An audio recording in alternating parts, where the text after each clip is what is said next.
Okay, so there are two basic types of reasonableness problems.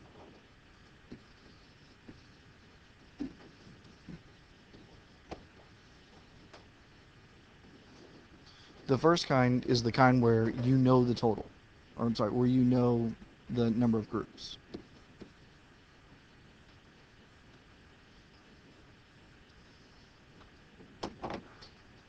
That's a problem that looks like this. Reggie jogs from 15 to 30 minutes every day of the week, including the weekends. What is the reasonable number of minutes that Reggie would run in 1 week? All right, right here, 1 week, including the weekends, is 7 days. So I know that I need to number all the way down to 7.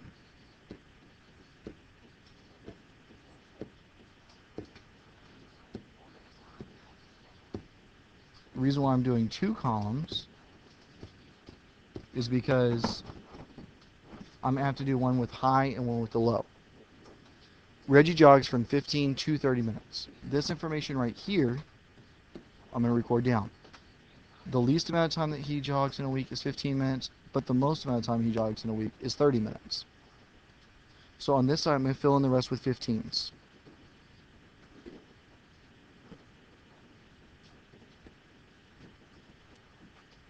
So I have 6 15s. Sorry, we're going to add all that up. 6 15s. 5 times 6 is 30. 6 times 1 is 6, plus 3 is 9. So that's 90 plus 30. And I get 120. On the other side, I'm going to fill in with as many 30s as I can.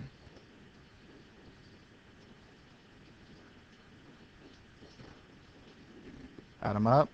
1, 2, 3, 4, 5, 6 30s. So that's 180 plus 15.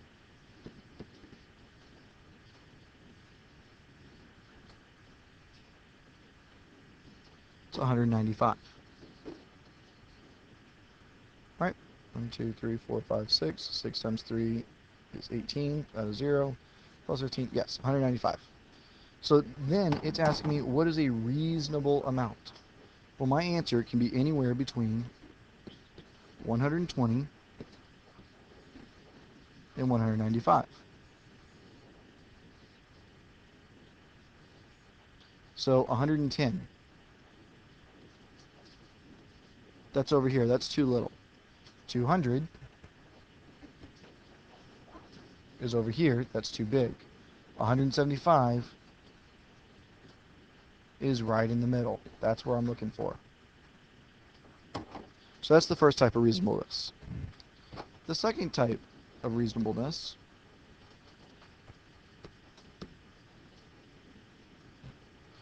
is where you know the total.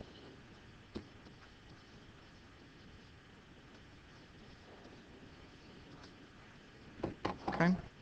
That kind of a problem looks something like this. Carol spends $5 to $9 on gasoline for her car each week.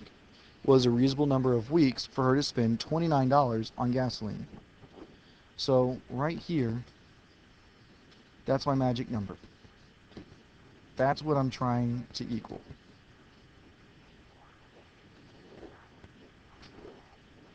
Now I can use a different color.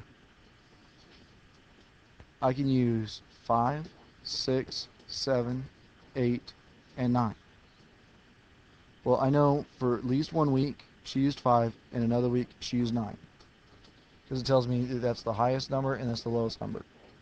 On this side, on my left side, I'm going to try and use as many big numbers as I can. I'm going to keep a running total. So 5 plus 9 equals 14, plus another 9. 14 plus 9 equals 23. Now if I do another 9, I get 32. That's over, and I can't do that. So I can't use a 9. Well, if I used an 8, what would I get? 31. Okay? 7. 7 would give me 30. 6. If I put a 6 there, that would give me my 29. And so I've used 1, 2, 3, 4 weeks. On the other side, I'm going to use as many 5s as I can. I want to try and use as little as I can to have the most number of weeks. So again, 5 plus 9 is 14, plus 5 is 19, plus 5 is 24, plus 5 is 29. Well, that time I didn't have to do anything difficult. But that's 1, 2, 3, 4, 5. 5 weeks. So my answer is anywhere between 4 and 5 weeks. Is my answer choice less than 6? Yes. Is it between 6 and 8? No. Is it between 8 and 10? No. Is it more than 10? No. So the only answer choice that makes sense would be A. The part where people get the most confused on this type of problem is where I added the 6. 6 is a legal number because she spends between $5 to $9. I don't have to use 9 as all I can. I'm going to use as many 9s as I can, but I don't have to only use 9. If it's to a point where I get stuck and I can't use 9 anymore, it's permissible for me to use 6. And that's how you solve reasonableness problems.